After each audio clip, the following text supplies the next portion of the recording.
Thank you all for being here. And then our media partners, KCRA, the California Channel, and Comstocks Magazine. So thank you all so very much. As many of you know, much of what She Shares is about is the mentorship program. And we have 17 mentors and mentees this year. Many of them are here today, so if you could all stand, and we'll give you a round of applause when you all stand. Great, what a terrific group. And you can see in the back, there's a list of the mentors and mentees, and if you're interested in being one or the other, please let us know or talk to Tamara. Where is Tamara? There she is. She's that beautifully cute one, pregnant one back there. She won't be with us at the next She Shares because she'll be having a baby, so I just wanted to recognize her because she is the one that keeps us running on time, makes it organized, and I'm so grateful to all her help, so thank you, Tamara, and best of luck.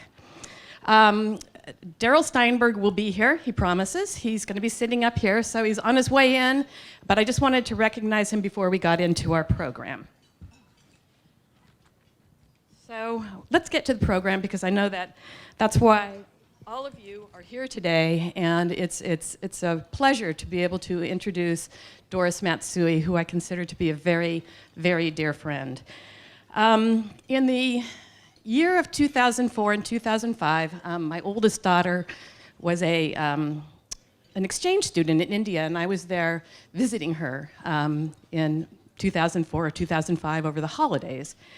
I turned on CNN one day and got the bad news about Bob Matsui passing away, and it really took the wind out of my sails in a big way. So when I got back to California, back to Sacramento, maybe 10 days later, Doris had entered the race to replace her husband, and that also took the wind out of my sails because she moved so swiftly. And I think that says a lot about who she is because she entered a race with 11 other contenders, 11 contenders. In March, at the special election that was held to replace Bob, and that election was scheduled by Governor Schwarzenegger, Doris bested those 11 contenders by 71%, meaning 71% for Doris, 29% for the other 11, with the next closest contender getting, I think, 6%. Was that about right? Yeah, she doesn't remember. Okay.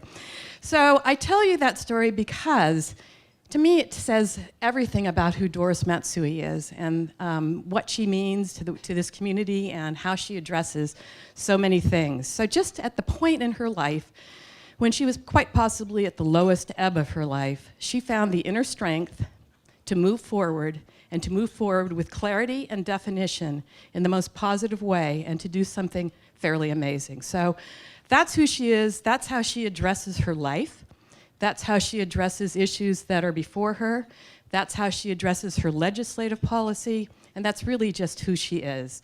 So I'm always so proud of her because she does such amazing things like that. I've heard people introduce her at other events and call her the Energizer Bunny or the Spark Plug, and I think that's generally in relation to her petite frame. But she's so much more than that. She has so much depth and so much dimension and so much just sort of color to her. And I think you're going to hear that in today's interview. So I'm really looking forward to moving on with this interview and to getting to the point where you can all hear about that depth and dimension. And just one other thing, she's also very much a She Shares. She walks the walk. She's a mentor in very many ways. She is a mentor to students at McClatchy, to internships here in Sacramento, and in internships in DC, and to other women's groups. So she is sort of our model politician, and I thank her for that. So with that, I would like to introduce to you my dear friend, our Congresswoman, Doris Okada Matsui, and we will get going on this interview. Thank you so much. And Karen Breslau will be our interviewer. She's with Dewey Square Group. Thank you so much. Tina, thank you so much, and welcome to Congresswoman Doris Matsui and to everybody here. What an amazing day, and welcome, Mr. Mayor. Nice to see you. You like to make an entrance, don't you? we know there's an awful lot, to put it mildly, going on in this congressional break and in this recess, and we really appreciate you taking the time to join us. And we just discovered that when Doris was during the Clinton administration, worked in the White House, I was a correspondent for Newsweek covering that White House at the same time, and we thought that was a crazy time. But I think the events of recent weeks probably put those times to shame. And you have been in politics for a very long time as a congressional spouse, as a White House official, now as a member of the House for the last 12 years. And I just want to start by asking you, have you ever experienced a time of tumult and confusion and passion and anger from some, support from others? Have you ever experienced a time that's this tumultuous? Short answer is no. I never have. I don't think anyone else has either. And we just live in interesting times. And I must say that it really makes you think about who you are and what our country is and why we're here. And, you know, I guess I was in the Women's March in Washington just after inauguration, where it was unbelievable, wasn't it? And I know we had a march here also, but it was so organic. And I heard the conversation around me, and there are so many women and young girls there and men who just came. And there were, you know, moms with their carriages, and there were older women who, I heard the conversation, I had to do this in the 60s, I can't believe I'm doing it again. And it was just really organic, and you know, everything was pretty, you know, because I like to listen to what people say. Well, the constant was, we can never take anything for granted.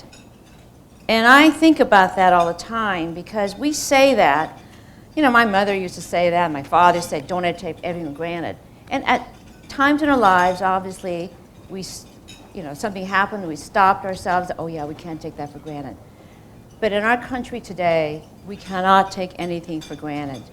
I think in the last 50 years or so, most people thought everything was going along. We made changes, they're accepted, and you move along. But today, I think we're at a point where we really have to think about who we are as a country. We're being challenged every single day to look at what's happening and where we are. And also, quite frankly, our founders really believed that our democracy was really an experiment. Well, I think we're challenging that right now. And what kind of experiment is it? And where are we going? Madeleine Albright is somebody that I really admire a lot.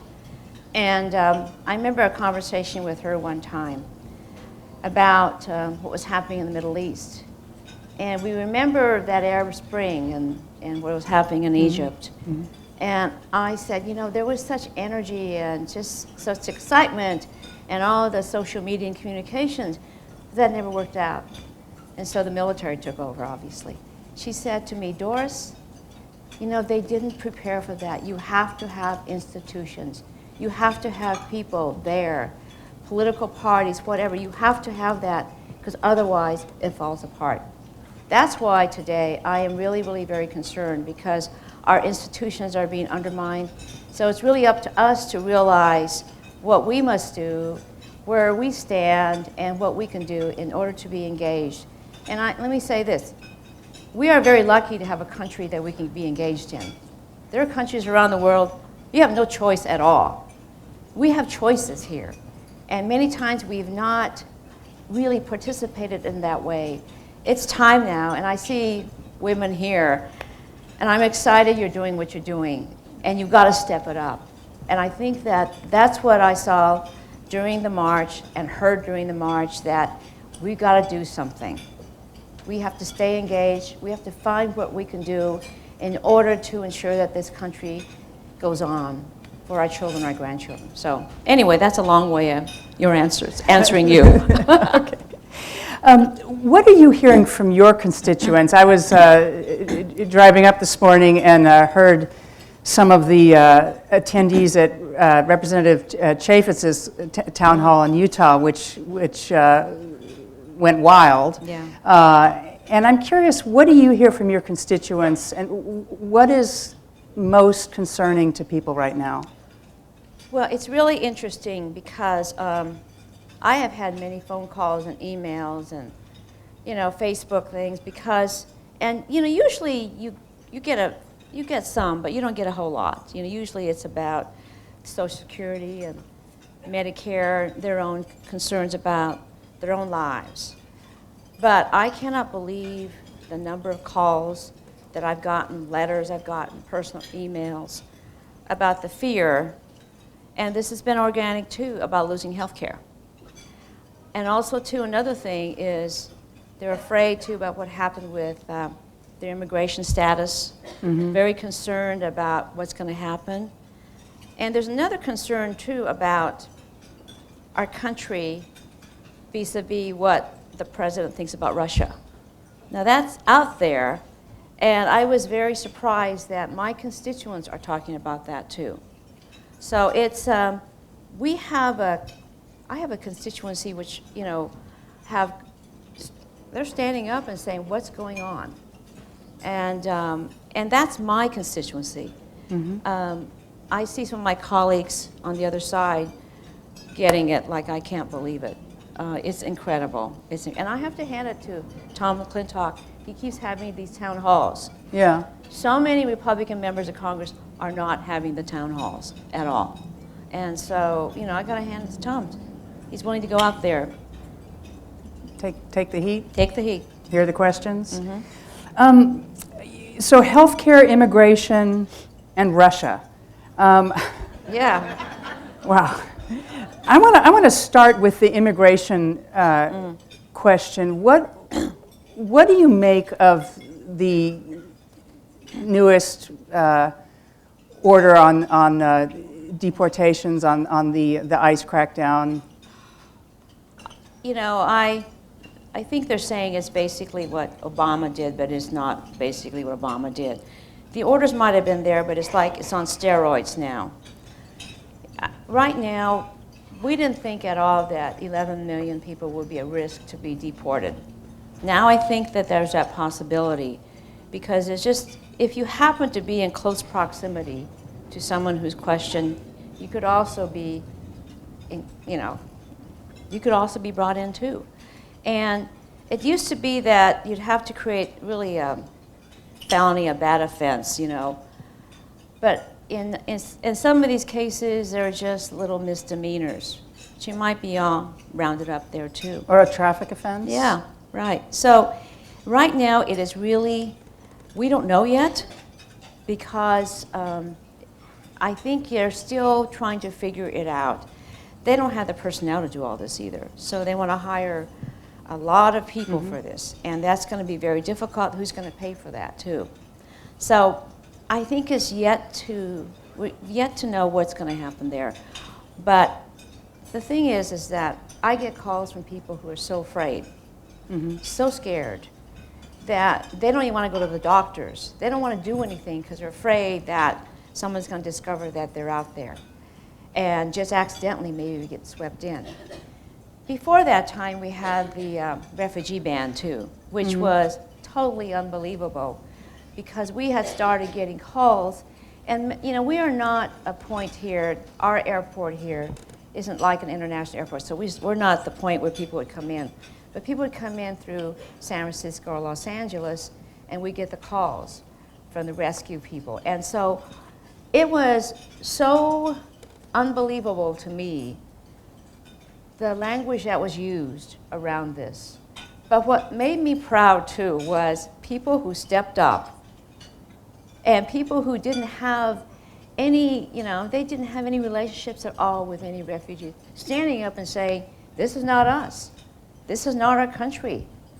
And we've always had people who wanted to come to this country because they want to make a better life, or they're fleeing an awful situation. So this is a testing time for all of us as Americans. And so far, the response has been unbelievably positive in a sense of who they feel they are as Americans and what this country should believe in.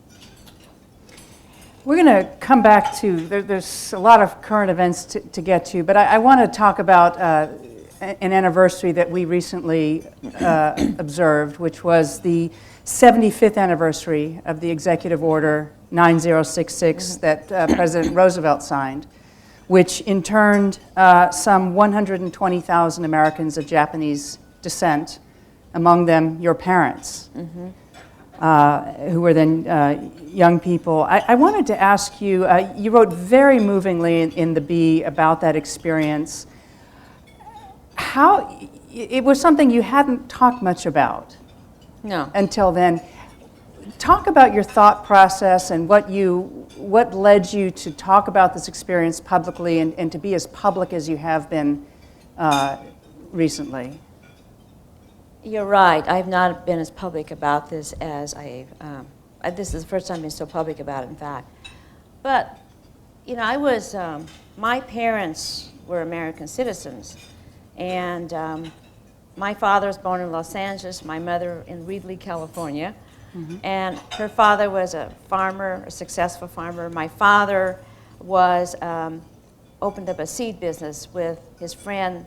His last name was Murphy. And I've learned about this. I learned about these things at a later age, too, by the way. I was born in an internment camp, and toward the end of World War II. So I was like, I think, 3 months old when my parents were able to leave. They never talked about this to me at all. It didn't impact me because I was an infant, a baby.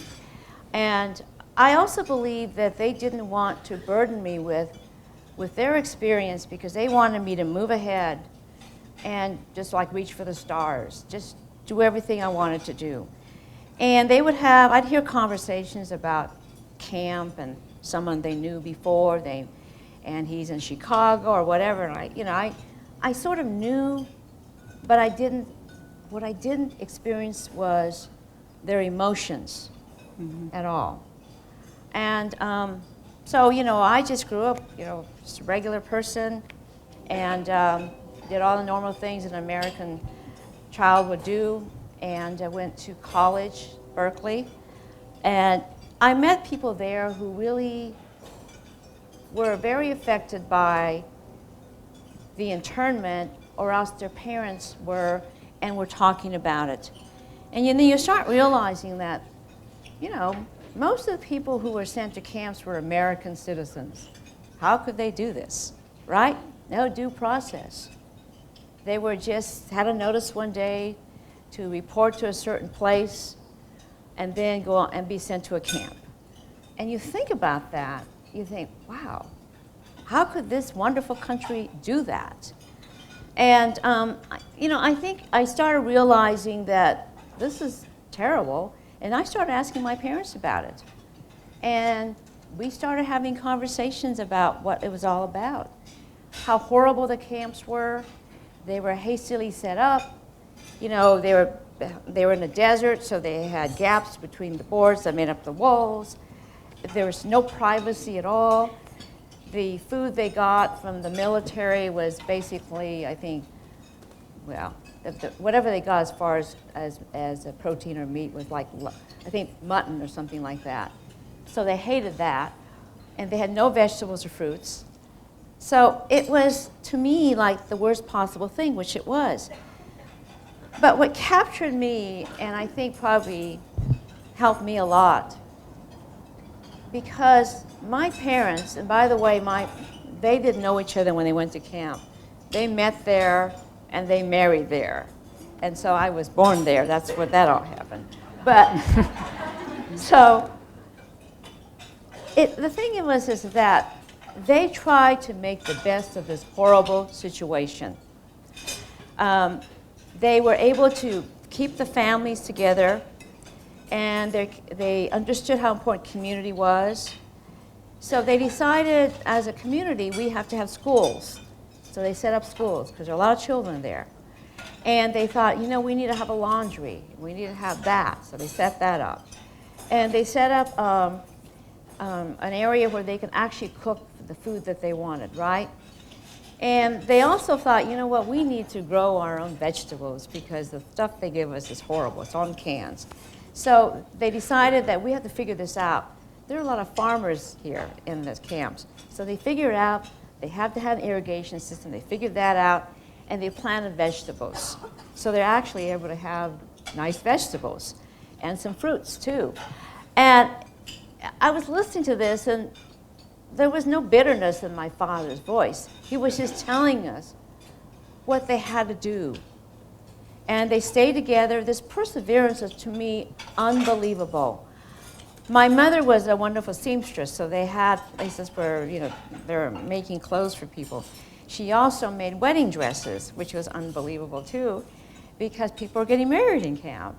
So they made a place for themselves in the most awful situation. On the other hand, they had the hope that one of these days they were going to get out of this situation. And an example, and I think I've talked about this before, my father thought, we need some flowers here. So he contacted former partners, send me some seeds. We'll see what's going to grow here. So they sent some seeds, flower seeds, and they kept trying and trying. He said, one day, this flower came up, and they kept nurturing it. And the next day it bloomed. And he said, that kind of, with perseverance, this kind of, it was rewarded. And there was hope there. And so for me, I learned a lot from my parents. And obviously my generation, the younger generation, believed we needed to have redress for this. So my husband was a very young member of Congress at the time, so he was involved in that movement. Part of the movement was to set up commissions throughout the country. So all of these people, my parents' age and my grandparents' age, were able to tell their story. And when the stories were told, and it was very reluctantly too, the emotions came out. And it was unbelievable, but that convinced a lot of people throughout the country and members of Congress that it was time to right this wrong. And the beauty of what happened is that this is a great country, and a great country admits its mistakes. And that's what happened when the bill was passed, both houses, and President Reagan signed it with an apology, a letter, and also redress. And it was unbelievable. My father, who never cried, when he got the letter of apology, cried. So did Bob's dad. Two men I never saw with tears.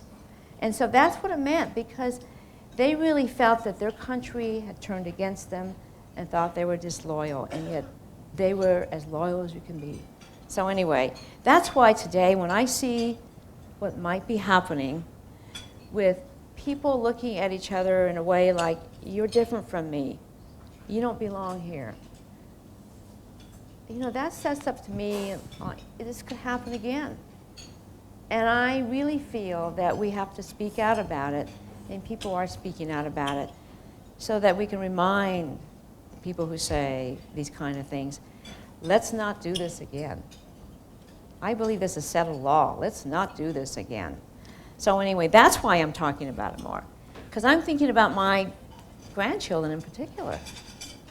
I mean, I don't want them to, I want to do this so that they would never have to face this again, or any other child in any neighborhood in this country either. I mean, that's really how I feel about it. For those who haven't,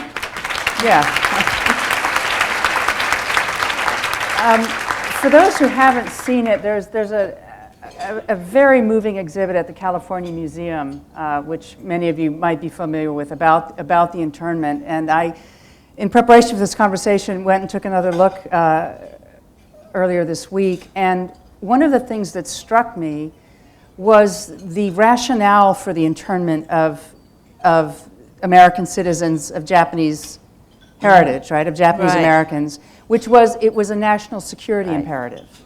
And you hear that today, too. And you do hear that today. So what do you have to do in terms of educating your colleagues in Congress, in terms of educating the public when we are hearing essentially a reprise of these arguments that we heard in 1942? Well, I think the difference between now and 1942, and my father had said this too, he said if there had been people in Congress at that time who stood up and spoke out, we had in Congress today and in other levels of government and other people, leaders, who are speaking out. You know, and I think we have to speak out every time we see something like this happening. And I just truly feel that something like this cannot be buried. It's our country, and we believe in civil liberties. It's our right to speak out about it, and we are, and we will.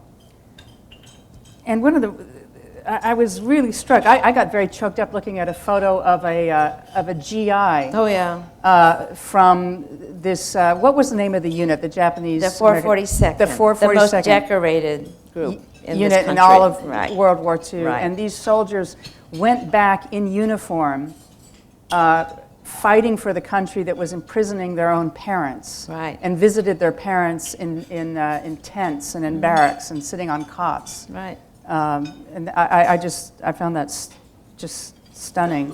So your family was injured.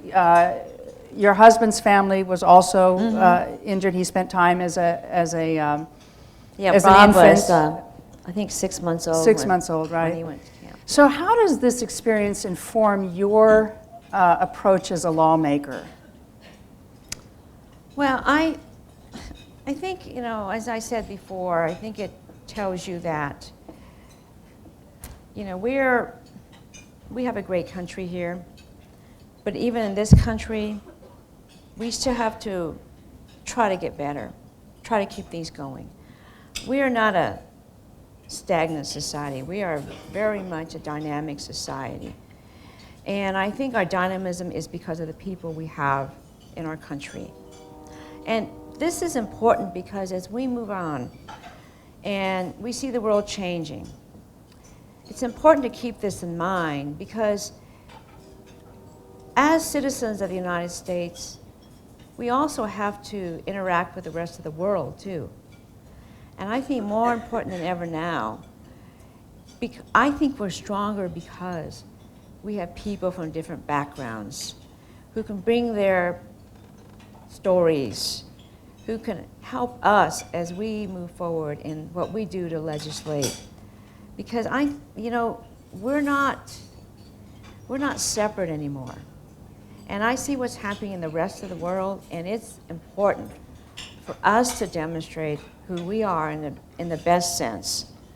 And that, to a certain degree, is where I am, because even in this country, there has to be an ability to hear, to listen from people who listen to people who disagree with you strongly.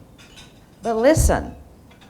And by listening, you can find out little areas where maybe, perhaps, there is some agreement. And I feel that's the way I look to how I legislate.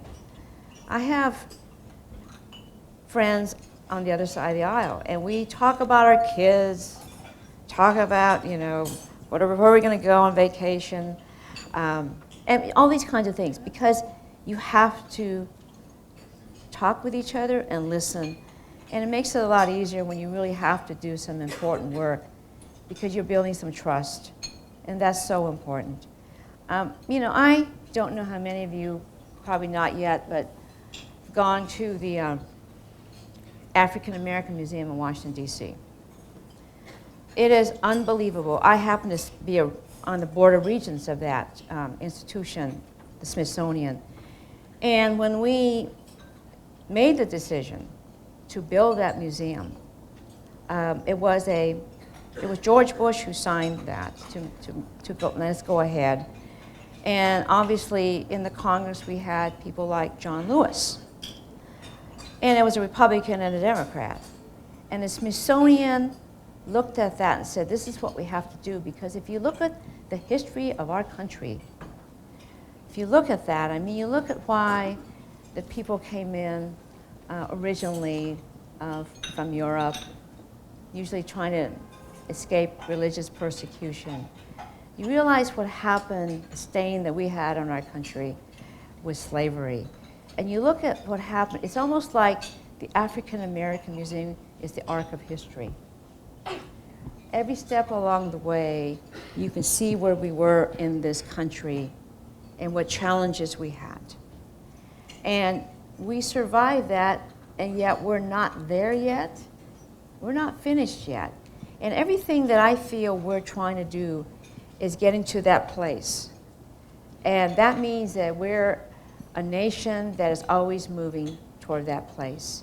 The African American Museum, you start at the bottom, and you see where the slavery began, and from the different places, and you go up, and you see what is happening during the movement in the 60s, and the disruption that was caused, but yet it was necessary disruption, right? And then people started thinking, wait a minute now, this is very important to this country. You had the Civil Rights Act. You had people today who marched and were injured. I see John Lewis, when we're sort of in the depths of like, how are we going to do this? John comes up and says, keep your eyes on the prize. We can do this. This is a man who was beaten up, had dogs going, but yet he has this serenity and this sense of humanity and compassion that we can do this. And so I just feel that, I mean, I am really totally somebody who understands and wants other people to understand that even if you have, even if you fall down in your personal life or whatever, just, you gotta get up. I mean, we've done a lot of the things we've done in this country because we didn't give up. Okay. And the resilience that a lot of people had to have in order to move forward and survive, I think is totally remarkable. How do you, you chair a bipartisan caucus on women's issues. I did, I just gave that up. You just gave that up? Yeah, it okay. was my term was over. Oh, okay. But you worked very closely with your Republican colleagues. Right. And I'm just wondering, what goes on in the conversations that you do have with your Republican colleagues? Where do you find common ground in just an indescribably polarized time? Well, you know, I think it helps that, you know, women have a lot to talk about beyond politics. Because we're always trying to balance things out. You know how that is. Just balance things out. You're always thinking you're disappointing somebody. But you guys, okay. But, you know, there aren't, you know, I'm not being partisan at all about this, but we have more Democrats than we have Republicans. And I think they have a lot of pressure on them because there's not as many women in their caucus as there are in ours. Just to give you an example, in California, in our Democratic caucus, is majority women. It's been majority women for a long, long time. And when we sit together with our meetings, we try to have lunch once a week. The California members. Yeah, we never even think about gender at all. We just get into it, whatever it was we're dealing with, Medicare, Medicaid, whatever. With the Bipartisan Women's Caucus, Christy Noem from South Dakota was my co-chair. And we really had honest discussion about what we can talk about, what we can work on together. So we were able to work on international issues, like Afghan women and education. Mm-hmm. So we did that. That was very good. Also, we worked on international sexual trafficking, and we got a bill passed around that. And this is the one time we worked domestically on something that was really great. On CHIP, Children's Health Insurance. We did that last year. I don't know whether we can do it this year. We did it last year to ensure that we got support for that and got funding for that. And we are working together on issues like STEM. I mean, that is something that affects education. STEM education. STEM education. I add art to that too, by the way, because I think that's the innovation part of it. Yeah, that's STEAM. really STEAM is what right. they call it, right? But we can work on that. You know, other than that, I think we have our social activities and try to stay connected. Now, my Democratic women, I'm a share of that too. That's where we did pay equity, child care, Social Security, I mean, all of those kinds of things. Which, by the way, I think a lot of them believe in too. It's just hard for them. So can you ever say to one of your Republican women colleagues, let's get real, let's figure out how to fix health care, let's figure out what we can do about immigration?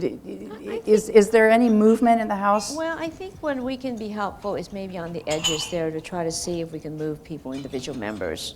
And I think women, as a rule, respond to personal stories. I mean, they respond to the personal because, you know, they understand how it is if, you know, you're separated from your child, for instance, or they can't go to school because, you know, they don't have someone to take care of their child or whatever. I am very hopeful because we really find some areas of agreement. And there are bills that we work on together. I mean, I work on a bill with somebody from Kansas who we work on Medicaid first aid. So, you know, I mean, it's one of those kinds of things where we can find issues to work on, and we do that. It's not something that you send a press release out about, but you work on it together quietly, and usually we get something passed. Great. And I want to get to advice for young women in a minute, but one last question about the current political state. How do the Democrats remain relevant as an opposition party? I think because we have belief and values, and we really do know that there are people in this country who are left behind. Jobs are important. We look to see the last election. So many people didn't understand that we were actually working for them. And part of our challenge is that we have to, I think I said it, listen more carefully and understand where they're coming from. I feel sometimes we tend to feel like we can't show our feelings. And I think I was like that for a while too. I mean, I think it's the way, and I think being a woman too, you don't want to show your feelings. But I feel that that is a mistake. I think you get to know people when you are able to let down your guard a little bit. I think it's important. And I think growing older, I think I can do that more. Before, you know, you thought, you can't do this. And I think women, we were judged a little bit differently. I think it's changing now. You see men today, they're tearing up, right? They're feeling emotional. Well, you know, it's just being human is what it is. And I truly believe that's important. And we as a caucus, Democratic caucus, are very, very united. We may, you know, there might be some differences, but we pretty much are united. And that's the thing about us. And we don't feel, we know we have to do this. We know that we have to be in the game. We know that we might fall down sometime, but we're going to be out there. What's your advice? We have a class of young women leaders here who are our mentees, and I imagine some of them are wondering about elected office themselves. What advice do you have for people who are, for women particularly, who are thinking about running for elected office? I hope you do. And don't let it scare you. You are all involved in some activities, nonprofit activities, commissions. Many of you have great professional careers. It's a little bit different now than it was before. You have a network of people. And that is really, really important. Don't get afraid. I know there is too much money in politics. On the other hand, so much of what is going on today is via social media. You can find supporters out there. And it doesn't have to be 1,000, 2,000 $2,400 contribution. It's amazing what you can do if you want to raise money out there via Facebook or anything else. $50 contributions, $100 contributions, they all add up. I mean, look what happened with Bernie Sanders, right? And, you know, and what we're finding too in our fundraising is the smaller contributions that really do add up. And you don't have to spend as much time then trying to go out and raising the money. I had a feeling it was going to come down to money.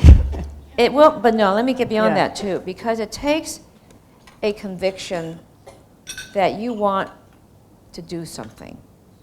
And that has to come from inside. And I see more women today, when I was on that march and subsequently, you want to do something. Well, follow that passion. It is so important. Don't give up, because don't regret. It doesn't matter what stage of your life. I mean, I've lived my life in chapters. And so I was able to enjoy, you know, raising my son and doing, you know, activities in Sacramento, nonprofit, community activities. By the way, that's really been important for me. I mean, I did things at the Crocker, Symphony, KVIE. It's amazing how much you learn there.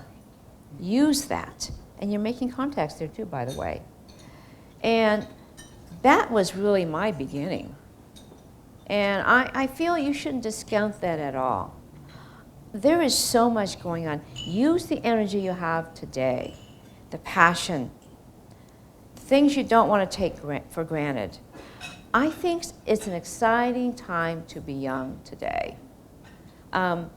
I look at my granddaughter's only 13, but I see in her an energy, a curiosity that I didn't see in myself at that time. And it is exciting, and I feel you've just got to go for it.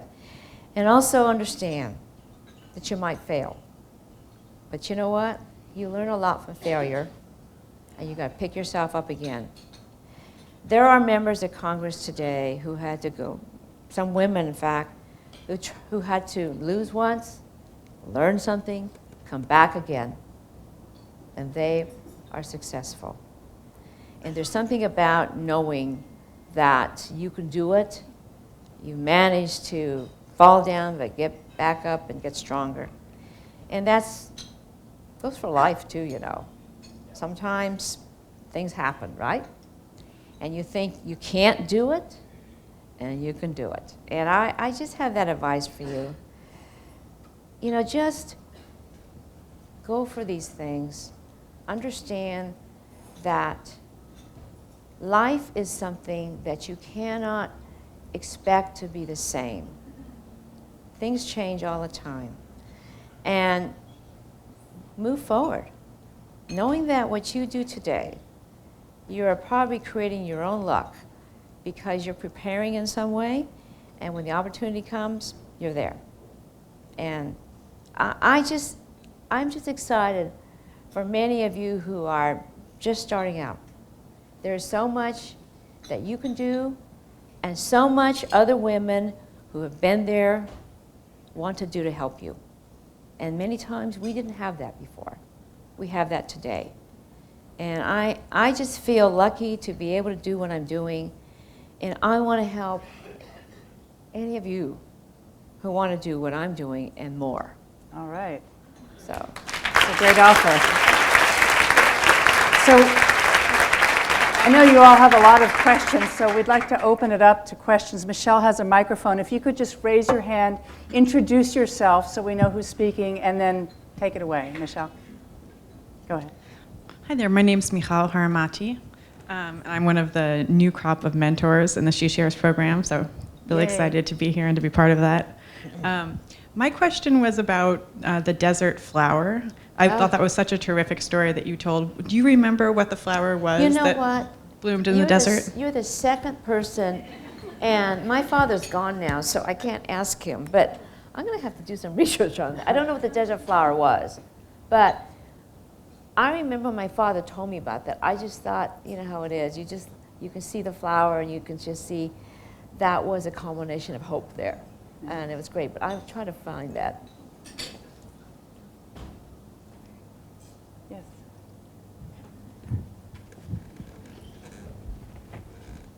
Hi, Yen Marshall from AT&T. First of all, I thought I know a lot about you already, but I learned so much more today. So thank you very much for opening up yourself and share your wisdoms with us. I also want to thank you for your support, your continued support of especially young women pursuing career in STEMs. And every year you've been helping us to promote the Sex Day conference that's hosted by the nonprofit women of AT&T. My question for you is, I know that you understand the difficulty for women to advance in technology fields, career. However, what about women advancing their career in politics? If you are to compare the two, which one is harder for women to climb? Oh. Well, you know, I am, you know, I do a lot in technology because I'm on them. I have a subcommittee in technology, and I do hear from a lot of women in technology that find it very difficult. I think there's a different part of technology that is different from what we do in politics. Politics, we have to interact with everybody, people. It's a people type thing. And with technology, it's very much focused on technology and how you create programs and all of this. I think there's one thing I've said before to women in technology, you've got to spread your wings there. You've got to talk to other people who are outside of your particular technology, whatever it is, your particular work that you're doing. I do this also all the time. I've talked with medical students, women medical students too. And they want to have a life too besides medicine. And I've introduced them to other women who are not in the medical field because there needs to be a back and forth there, interaction. I think we only become stronger if we find out more about people. And if we can open up, and politics, I can just attest to that, more women are entering politics. We need more. But with technology, if we can open it up as far as more networks with people who aren't necessarily in technology, I think it would be helpful. Because I think we can start pushing from the outside to ensure that we have more women in technology. Yes, ma'am, right here. Hi, Congresswoman Aziza Goins. How are you? Hi. My question for you is, can you give us some words of encouragement for young people that are not necessarily interested in politics, but understand that there's something that's got to be done, and they're looking for some words of encouragement and some words of hope? What can we tell them? You and I have been advocates since we were very young. And so I remember when I was young, I was always looking for those kinds of words that would keep me going. But today is very different. And I think because the media is bombarding our youngsters much more than they did when we were young, that they don't know what to listen to. They hear chatter, but they're not quite sure how to navigate that. What do we say to them? You're absolutely right, and I see young people today more in tune with, texting and iPads, and I really wish that there'd be a point where we could just all put them down and really have a conversation, because that is what's important, having a conversation. If I can sit down and talk with and listen to young people, it's amazing what they tell you. It's amazing. So if there's one thing I think I say to them, I want to hear what you're thinking, because I want to learn from you, because I think they feel like whatever they do is not important, but they're our future of our country. And I think if I say one to them, I think I need to have them feel like they should be aspirational and that they're important. And you're important to all of us because you're going to be the ones who are going to be deciding your kids' future. You are going to be deciding our future. And so I just think that as much as possible, we have to look up and forward. And the most important thing is to listen to them. I've got two grandkids, Anna and Robbie. Robbie's 10. Oh my goodness, he talks. But he knows when you're listening, and you learn so much from them. And listening is a skill that most of us don't have, and we don't seem to understand how important it is, but it is so important. You listen, you'll know what they're thinking, and you find the words to encourage them. Michelle?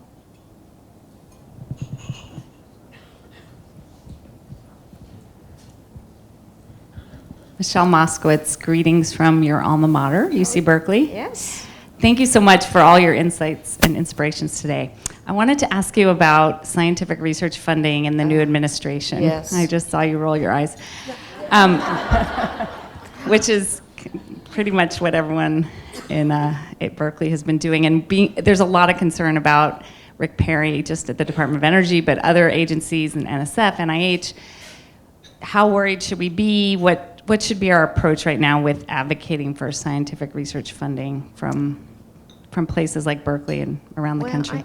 I think it's important, and research funding is so very important, and certainly this state has benefited from it, and all of us have benefited from it too. It's important to really look at research funding and describe it in ways that people understand. Why do we need it? So the layman would understand why we want more research funding. I mean, whether it's to cure diseases, is to try to halt climate change, all those kinds of things have to be looked at in a way that people understand that without it, where will we be, right? And I see more letters from scientists and people like that, but I also want to see them from teachers and kids and people in businesses as to how this will impact them. And it's easy just to say, oh, research funding. People don't know what that is sometimes. And try to get it to a point, I say this all the time, tell stories, make sure people understand what research has done in the past. And without the research, I don't know what kind of future we'll have. And that's really the most important thing. And as far as, because the pressure has to be put on the policymakers so that they understand, that's people like us. And it's a difficult time, but on the other hand, I am always hopeful because I always think that out of this, sometimes when you have this chaos, there's a lot of stuff going on and you can try to figure out what you can do and maneuver this and get smarter. Because right now, the administration doesn't know what they're doing. So we have to be figuring out what we want to do. All right. We have time for one last question. Thank you. Hi, Congresswoman Julia Burrows with Governing hi, and the Julia. Governing Institute. Hello. So this room knows the difference that women make at the school board, city council, county commission, but I thought maybe you could share with us an anecdote of the difference that a woman has made, you have made in Congress, because you have a front row to history in your seat, and I'd love to hear a story about that. Trying to think about in particular, women tend to work, I think you all know this too. Women don't tend to take credit for things. So we work together, right? So I see my colleagues in Congress, we work together on things like children's health, children's safety. And those are the kinds of things, actually, like safety, we can work across the aisle. We do make a difference there, an absolute difference. I don't believe we'd be talking about health care as much if it weren't for women and the particular needs that women have. And I just feel, quite frankly, our discussion about climate change and environment it really does, we bring it up because of the children. And people have to listen to that. So as much as maybe the people say there's no climate change and all that, people understand there is. They may not fight us as much about it. So we can take the opportunity to pass some bills that will be helpful to the environment, and we can do it together as women. I feel like if you look at any business now, any board now, any corporate board now, I hear from people they need to have women there. They bring a different insight. And that is exciting to me because there's now an awakening there. And I don't know, so many people are here. Do you know of some women, talented women, who can serve on this board? And I'm going like, oh my goodness. There are a lot of talented women. But now people are beginning to understand how important it is that you have women in positions of power that can really make some changes. Their opinions matter now. And I think that's the difference. Our opinion matters.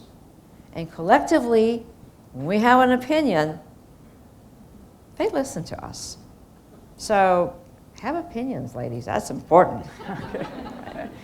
All right, we're gonna have to stop there. Our thanks to Congresswoman Doris Matsui.